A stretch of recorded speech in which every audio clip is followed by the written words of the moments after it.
నమో వెంకటేశాయ. ఈ శ్రావణ మాసంలో సకల సంపదలను అష్టైశ్వర్యాలను సిద్ధింపజేసే శ్రీ మహాలక్ష్మి అనుగ్రహం మనకు కలగాలని ఆశిస్తూ శుభోదయం కార్యక్రమానికి స్వాగతం.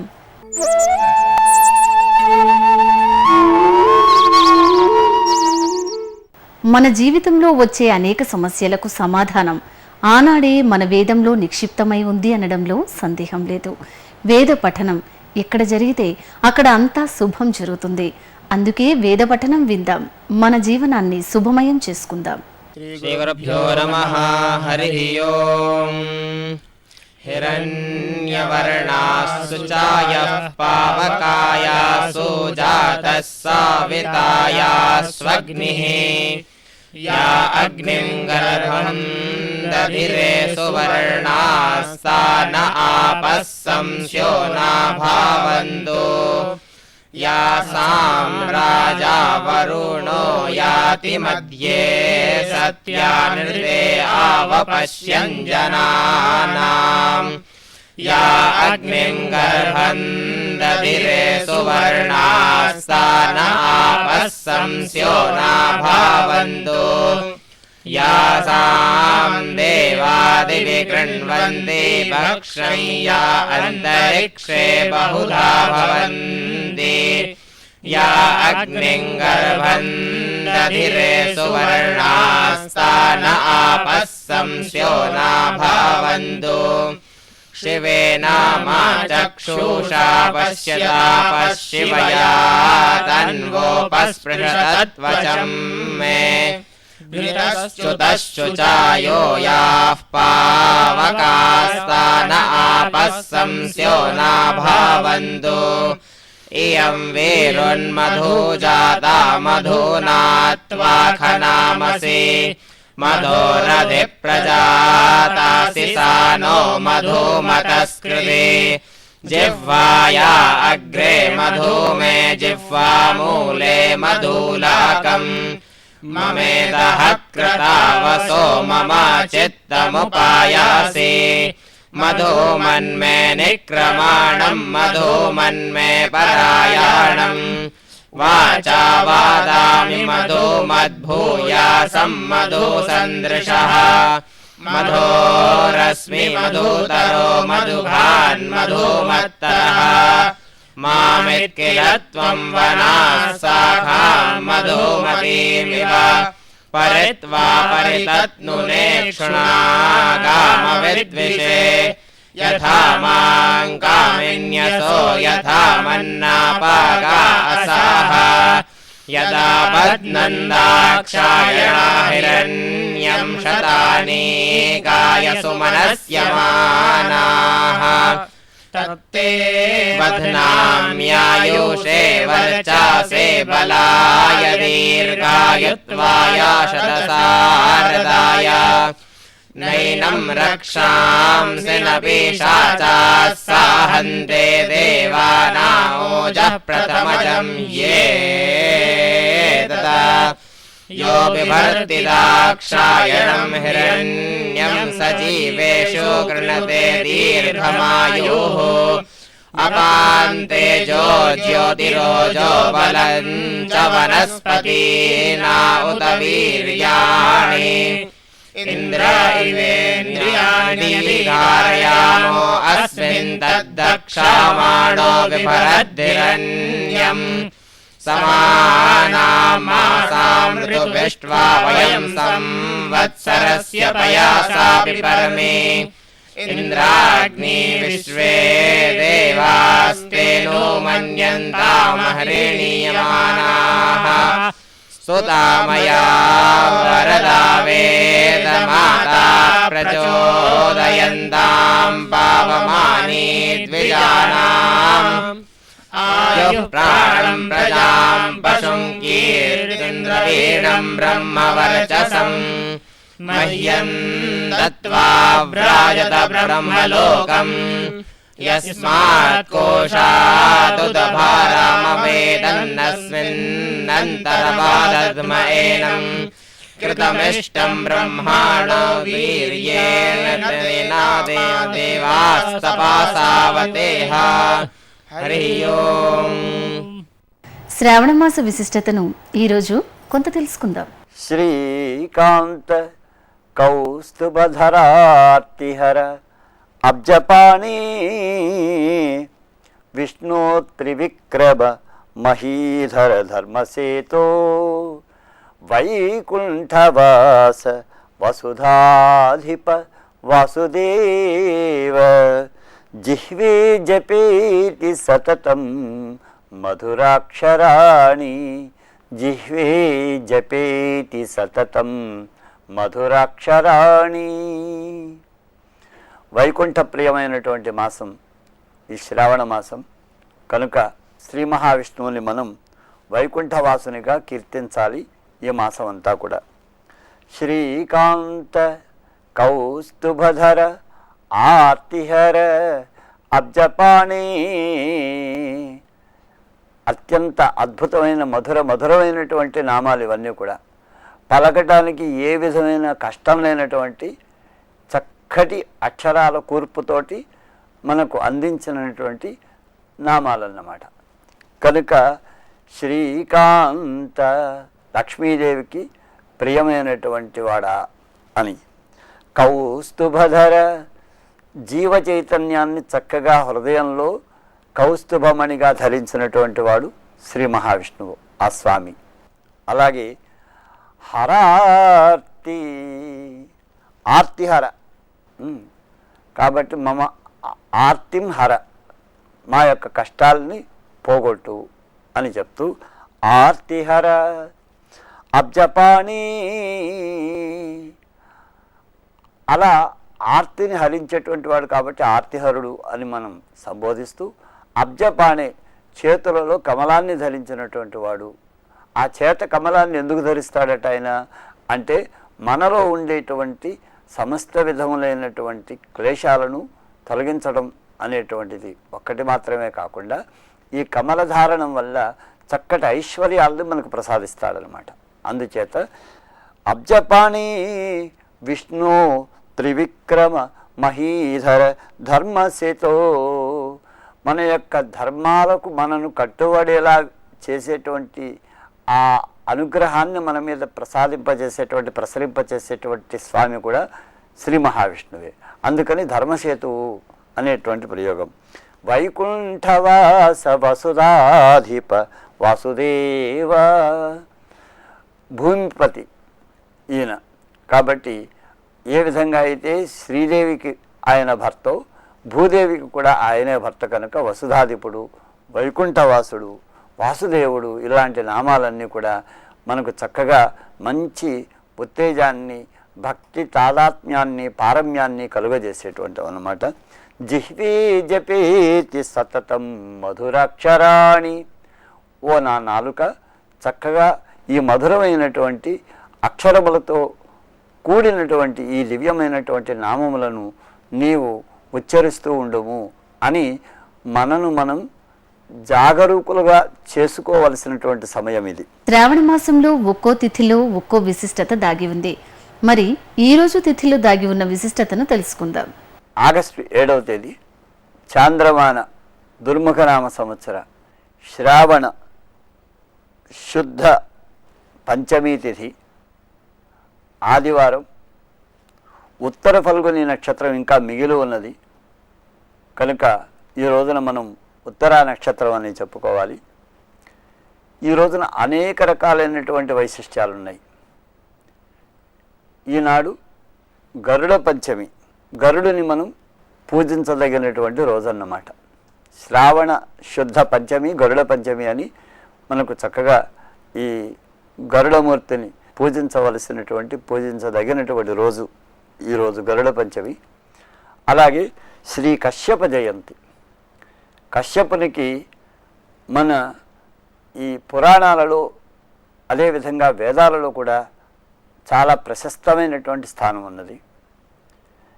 కశ్యప మహామునికి ఈ వైఖానస ఆగమములలో కూడా చాలా శ్రేష్టమైనటువంటి స్థానం ఉన్నది. కారణం ఏంటంటే సాక్షాత్తుగా శ్రీ మహావిష్ణువు యొక్క అవతారమైనటువంటి విఖనస మహామునికి ఉండేటువంటి 4 శిష్యులలో ఈ కశ్యపుడు కూడా ఒక శిష్యుడు. కనుకనే అత్రి, మరీచి, భృగువు, కశ్యపుడు ఈ నలుగురు కూడా వికనస మహర్షి నుంచి ఈ విష్ణువర్చన విధానాలను గ్రహించి లోకానికి అందించారు ఆగమములుగా. కనుక అటువంటి ఈ నలుగురు శిష్యులలో ఈ కశ్యప జ్ఞానకాండ అనేటువంటిది శ్రీ మహావిష్ణు తత్వాన్ని తెలుసుకోగోరేటువంటి వారందరికీ కూడా చాలా ఎంతో చక్కగా విశదంగా చెప్పేటువంటి గ్రంథం ఈ కశ్యప జ్ఞానకాండ. అటువంటి కశ్యప జ్ఞానకాండను లోకాలకు అందించినటువంటి మహనీయుడు కశ్యప ప్రజాపతి. బ్రహ్మగారి యొక్క మానసపుత్రులలో ప్రజాపతులలో ఒకరైన అటువంటి కశ్యప ప్రజాపతికి సంబంధించినటువంటి జయంత్యుత్సవం ఈ రోజున చక్కగా వైష్ణవ సంప్రదాయంలో ఈ కశ్యప ప్రజాపతి యొక్క ఈ జయంత్యుత్సవాన్ని ఎంతో భక్తి శ్రద్ధలతో జరుపుకుంటూ ఉంటాం మనం అందరం కూడా. అలాగే ఈ రోజున మరొక విశేషం, వాయల్పాడు ఏదైతే ఉన్నదో ఆ వాల్మీకిపురంలో ఉన్నటువంటి శ్రీ పట్టాభిరామ స్వామి వారి యొక్క ఆలయంలో ఆ రామచంద్రుల యొక్క పట్టాభిషేక ఉత్సవ ఆరంభం ఈ రోజున జరుగుతుంది. ఇవి ఈనాటి విశేషాలు. లక్ష్మీదేవిని ఆరాధించుకునే పరమ పవిత్రమైన మాసం శ్రావణ మాసం. అందుకే ఈ మాసంలో లక్ష్మీతత్వాన్ని తెలుసుకుందాం. నమః సకల కళ్యాణకారిణే కరుణాత్మనే శ్రీవత్స వక్షసే తస్మై లక్ష్మీనారాయణాత్మనే. శ్రీలక్ష్మిగా భూలక్ష్మిగా విరాజిల్లే శ్రీవారి హృదయేశ్వరికి శేషుడు నిత్యముక్తులలో ఆద్యుడు అత్యంత ప్రీతిపాత్రుడు. సిరినొకప్పుడు కన్మొరంగి హరిదంజేరన్ ప్రహర్షించున్ ఉర్వరకున్ వంచన కూడగా కలుగు భాస్వచ్చంద్రశాలా పరంపరలయ్యన్ పరపైన యవ్వని ఫణాపంక్తుల్ భజింతున్ నిరంతరమున్ దాంతుని అయ్యనంతుని అతీత బ్రహ్మకల్పాంతునిన్. లక్ష్మీదేవి శ్రీశక్తిగా భూశక్తిగా విరాజిల్లుతూ ఉంటుంది. శ్రీ లక్ష్మీ స్థానం శ్రీవారి వక్షస్థలం. భూదేవి శ్రీవారి వీపుపై వసిస్తుంది. తులసీదేవి శ్రీనివాసుని శిరస్సుపై ఉంటుంది. శ్రీహరి శ్రీదేవిని మరుకపరిచి భూదేవిని కలవాలి అని ప్రయత్నిస్తాడు. అప్పుడు అనంతుని విశాలమైన పడగల వరసలు గొప్ప సౌధాలుగా ఉండి అమ్మవారైనటువంటి భూదేవితో స్వామివారు కలువటానికి గొప్ప అవకాశాన్ని కల్పిస్తూ ఉంటాయి. శేషుడు జితేంద్రియుడు కనుక శ్రీవారి ఉభయదేవేరి సరస సల్లాపాలతో ఏమాత్రం సంబంధం ఉండదు. శేషునిది కేవలం కైంకర్య దృష్టి మాత్రమే. ఇలా నిత్యముక్తులలో ఆద్యుడైనటువంటి శేషునిపై వాత్సల్యంతో వర్తించేది లక్ష్మీదేవి. సత్యధర్మాలను ఆశ్రయంగా చేసుకుని అధర్మ ప్రవర్తకులను వదిలిపెడుతూ ఉంటుంది లక్ష్మి. ఆదిశేషుని తత్వం కూడా ఎప్పుడూ అదే. కనుక శేషునిపై లక్ష్మిని స్మరిస్తే సంపద మనకు బాగా కలుగుతుంది. ఇంద్రుడైనా ఉపేంద్రుడైనా రుద్రుడైనా ధర్మాన్ని వీడి వర్తిస్తే లక్ష్మీ కటాక్షాన్ని కోల్పోతారు. నిత్యం ఛేదస్తృణానాం ధరణి విలిఖినం పాదయోరల్పమార్ష్టి దంతానాం అల్పశౌచం వసనమలినత తీక్ష్ణతామూర్ధజానాం ద్వే సంధ్యే చాపి నిద్రా వివసన శయనం గ్రాసహాసాతిరేక స్వాంగే పీఠే చ వాదం నిధనముపనయేత్ కేశవస్యాపి లక్ష్మీ. నిత్యం ఛేదస్తృణానాం, ఏ అవసరము లేకుండా ప్రయోజనము లేకుండా సందర్భం లేకుండా కొంతమంది గడ్డి కోసేసి చెట్లు నరికేసి విపరీతమైనటువంటి దుశ్చర్యలు చేస్తూ ఉంటారు వృక్షజాతి పైన ప్రకృతి పైన. అకారణంగా లతలు గడ్డి పూలు కొమ్మలు నాశనం చేయడం అనేటువంటి హింసా ప్రవృత్తి వల్ల వృక్షాధిష్టాన లక్ష్మి చాలా కోపగిస్తుంది. ఎందరో ఉద్యానవనాల్లో అసభ్య ప్రవర్తనతో నోటితో గడ్డి కొరుకుతూ ఉంటారు, గిల్లేస్తూ ఉంటారు, పీకేస్తూ ఉంటారు. ఈ వికార మనస్కులకు సిరి ప్రయత్నపూర్వకంగా దూరం అయిపోతుంది అని గ్రహించాలి. ధరణి విలిఖనం, అక్షరం సరస్వతీ స్వరూపం, పరమ ఆరాధనీయం. మంత్రబీజం అక్షరం. దైవాన్ని వశం చేసుకోవటానికి శక్తి అక్షరంలో దాగి ఉంటుంది. అందుకే స్కాంద పురాణంలో కూడా లక్ష్మీకేశవ సంవాదంలో వృధా విలేఖనం భూమౌ అని నిషేధాన్ని చెప్పడం జరిగింది. కొంతమంది సిగ్గుతో ప్రవర్తిస్తున్నట్లు అభినయిస్తూ, కొందరు కాలక్షేపం కోసం అన్నట్లు మట్టి నేలల్లో, ఇసుక నేలల్లో కాలితోనో చేత్తోనో ఇలా అక్షరాలు గెలుకుతూ ఉంటారు. ఇందువల్ల ఒక విధంగా అక్షర లక్ష్మిని అవహేళనం చేయటం జరుగుతుంది. అందువల్ల వారికి సిరి దూరం అయిపోతుంది. అయితే ఇంటి ముందు కళ్ళాపు జల్లుతారు, చక్కగా ముగ్గులు వేస్తారు, కొన్ని అందమైన మాటలు రాస్తారు. ఈ కార్యక్రమం వృధా విలేఖనం అవుతుంది అని మాత్రం అనుకోకూడదు.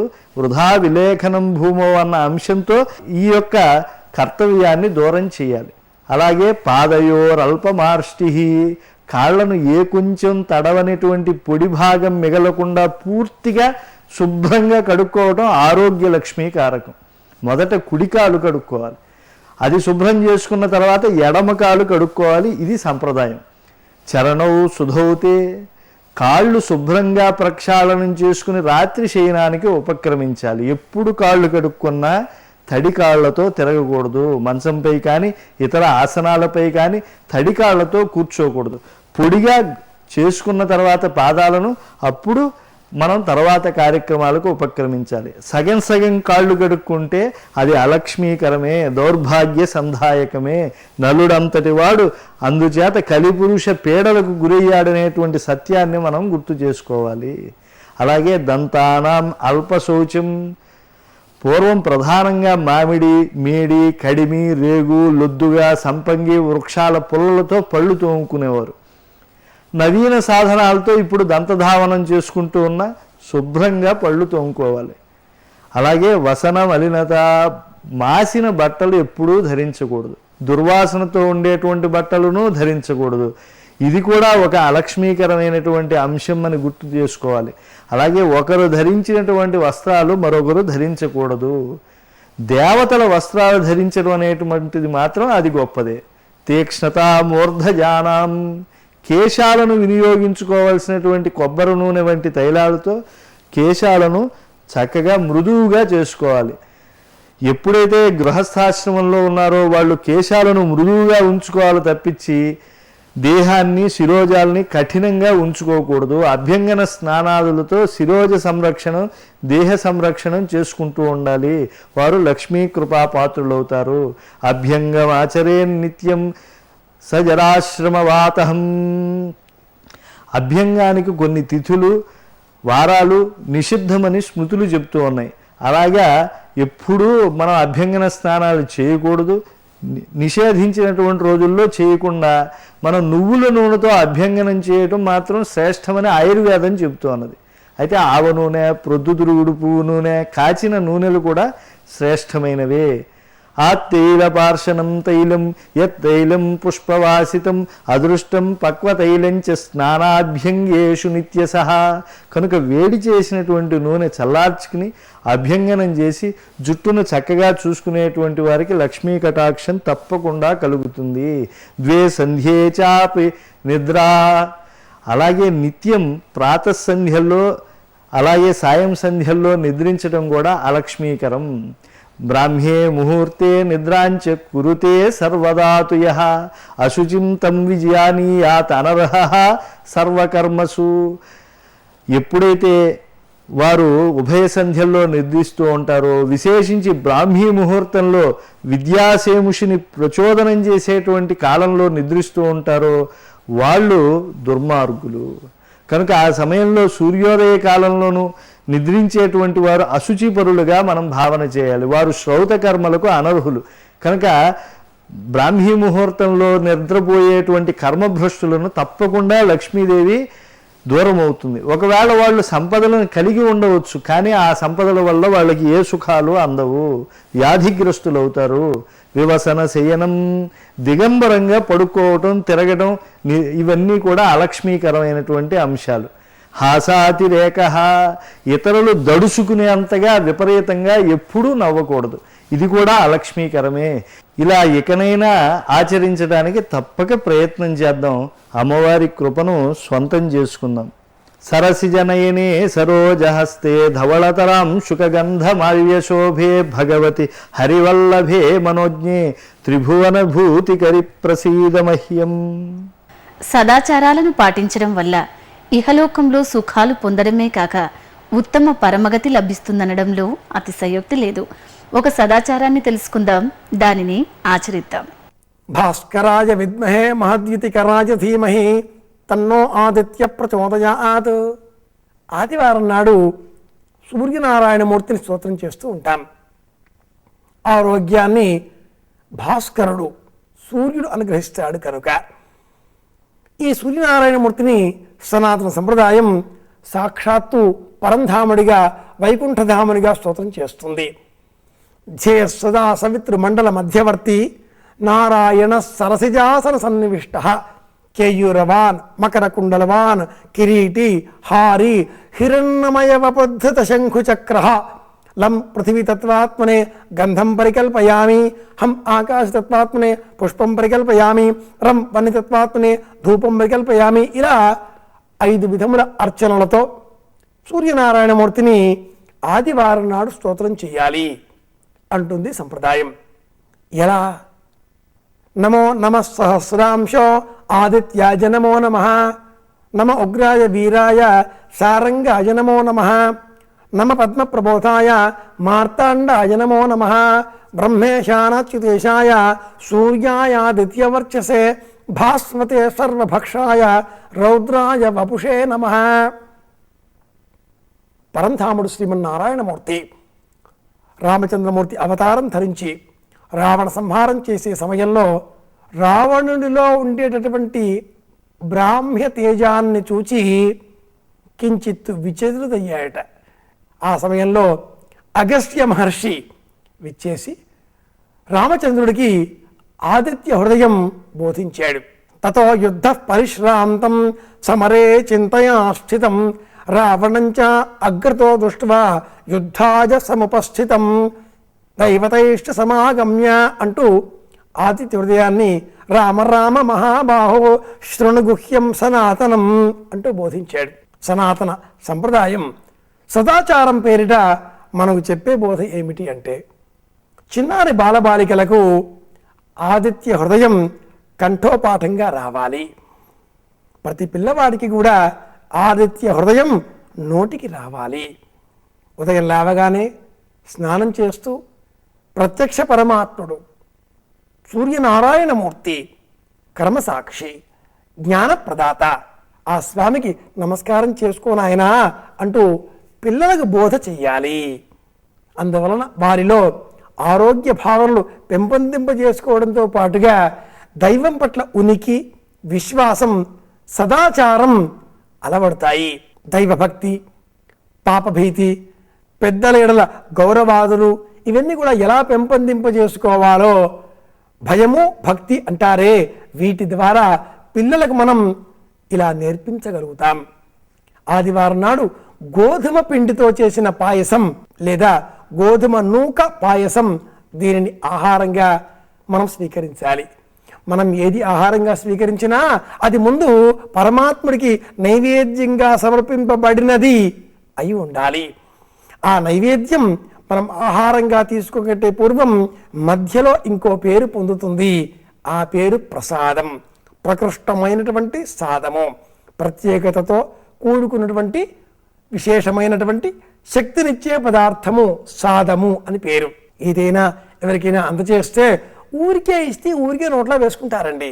ఊరికే కాకుండా ఇది శ్రీ వెంకటేశ్వర స్వామి వారి సన్నిధి నుంచి వచ్చినటువంటి లడ్డువము, తిరుపతి లడ్డు అండి, కందులకు అద్దుకుని వేసుకుంటారు. మీరు ఎప్పుడు వెళ్ళారు? నాకు వెళ్ళాలని ఉందండి అంటూ ఉంటారు. మరి అది ఆహారం కాదా? కాదు, ప్రసాదం అవుతుంది. ప్రసాదం ఎందుకైంది? నైవేద్యంగా పెట్టబడింది అయింది. అలా ఆదివారం నాడు సూర్యనారాయణమూర్తికి ప్రీతికరంగా మనం గోధుమ పిండి, గోధుమ నూకతో చేసిన ప్రసాదాన్ని ప్రత్యేకంగా స్వీకరిద్దాం. ఇది సదాచారం. పిల్లలకు ఇలా ఆదివారం నాడు ఆదిత్య హృదయం పారాయణం చేయండి. సోమవారం నాడు శివ పంచాక్షరి చెప్పండి. మంగళవారం నాడు హనుమంతుడిని స్తోత్రం చేయండి. బుధవారం నాడు శ్రీమన్నారాయణుని స్తోత్రం చేయండి. భక్తి పారవశ్యంతో, భక్తి ప్రపత్తులతో భక్తి సంబంధించిన జ్ఞానాన్ని వారికి అందజేయడం ద్వారా పిల్లలలో భగవద్భక్తిని పెంపొందించడంతో పాటుగా సదాచారం పట్ల మమకారాన్ని, అనురక్తిని పెంపొందించిన వాళ్ళం అవుతాం. ఇది మన ఆచారం, ఇదే మన సదాచారం. నవవిధ భక్తి మార్గాలలో కీర్తన ఒకటి. చక్కటి సంకీర్తనను చూద్దాం.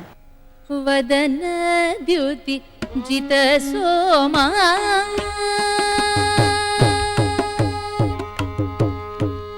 వదన ద్యుతి జిత సోమా వసుధా మానస కామా మదమానవ గణ భీమా మాం పాహి శ్రీరామ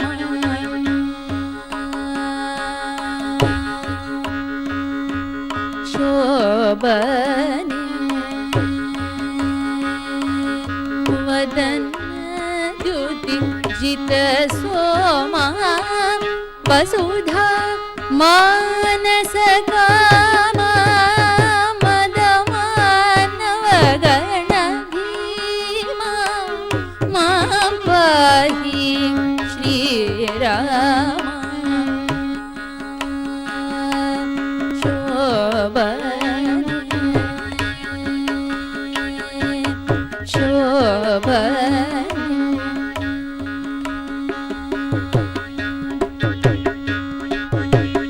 जनक सुधा हृद्रमणा जमदग्नि जमद हरणा जनक सुधा हृद्रमणा जमद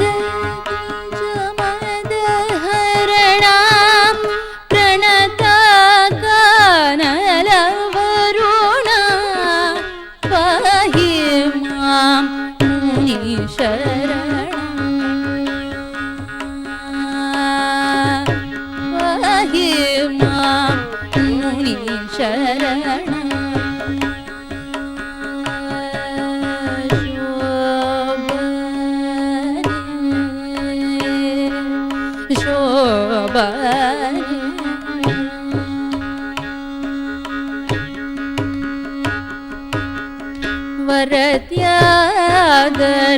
वरत्यागराजनुत वारिज शम्भवदा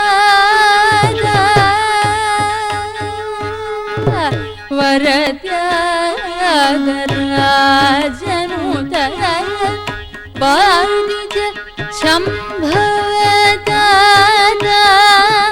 परमा कल्याणयुत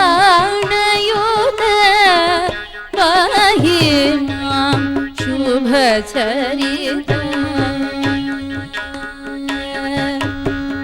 परम कल्याणयुत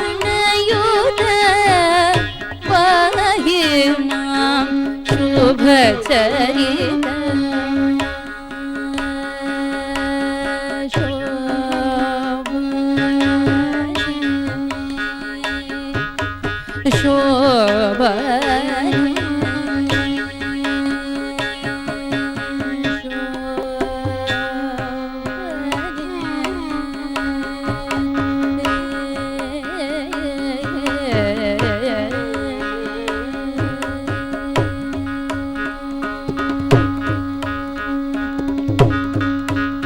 ఈనాటి శుభోదయం కార్యక్రమం మిమ్మల్ని అలరించిందని ఆశిస్తూ రేపటి శుభోదయం కార్యక్రమంలో కలుద్దాం. ఓం నమో వెంకటేశాయ.